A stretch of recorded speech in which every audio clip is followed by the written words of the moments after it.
Қалайсыздар, қайырлы күн, күндеріңіз сәтті өтсін. Эфирге келдік. Жақсы ұйықтадық түнімен. Шүкір әйтеуір. Аллаға шүкір, бәрі жақсы. Не дейміз бүгін енді? Эфирге келіп қалдық. Бүгін Әсем келеді, ортаға шығады. Әке-шешесінің ответін айтады. Қолдан келгенше болды. Айнан алдында сториске түсірген бір түрліген қатты жарық па, адамның бетін андай әппақ көрсетеді екен. Я сол айтып отырмын ғой, әке-шешесімен сөйлесті, апасымен, кеше қолдан келгенше.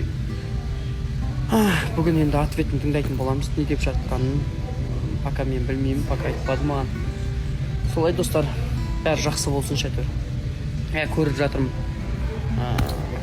Барлық жақтан қолдап жатыр. Қырғызстан, Өзбекстан, Қарақалпақстан, Қазақстан. Айтып отырмын ғой, барлықтарыңызға рахмет, мұсылман бауырларға барлығы. Ең басты жүрегімізге иман берсін. Сол Алладан сұрайтынбыз. Так, бәрі жақсы. Сосын мына жерім айтқанда көзім көгеріп қойған. Кеше спаррингтан сырып кеткен ғой.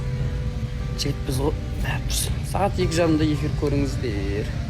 Қазір эфирдің ішінде не болады? Құрметті менің оқырмандарым, сіздерге өте керемет жаңалығым бар. Мұқият тыңдаңыздар. Қазіргі таңда басты проблемалар алимент өндіре алмай жүргендер бар. Кредиттары алып, карталар блокқа түсіп қойған, графиктарын қоймай, займнан алып, барлық проблемалар шешетін менің Гаухар деген ханым бар. Міне сертификаттарын көріп тұрсыздар. Сіздерге инстаграм белгілеп кеттім, ссылка қалдырып кеттім. Сояққа кіріп, ссылкаға кірсеңіздер, әркімге нет, алимент, жаңағы график қою, барлық проблемалардың сұрақтары бар. Сояққа кіріп, жазып, қолдауларыңызды алыңыздар. Сенімді адам, менің атымнан скидка бар. Әсем менімен бірге, Әсем маған сенеді, Әсем маған қолдау береді. Соған көп-көп рахмет. Ойламаңыздар, ол кішкентай қыз ғой, не біледі деп жоқ. Аллаға шүкір, оның ойлау қабілеті, түсінігі өте керемет, үлкен адамдар сияқты.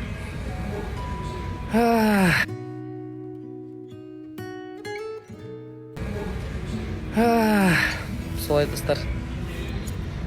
Бүгін не болады екен, эфир қорқып қалдық қорсын. Эфирден қорқатын болдық қой. Барлығын бір Аллаға тапсырамыз ғой.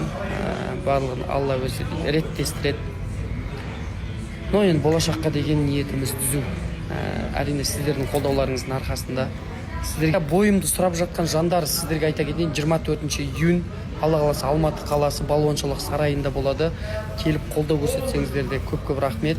Соған дайындық. Енді осы проблемаларды шешіп алсам, негізі кішкене дайындыққа әсерін тигізіп жатыр. Негізі тренировкада емес, ойдың бәрі басқа жақта жүреді. Бірақ дайындық шүкір, Алла қаласа жеңіспен қуантам деген үміттемін. Барлық жеңетін шығармыз енді.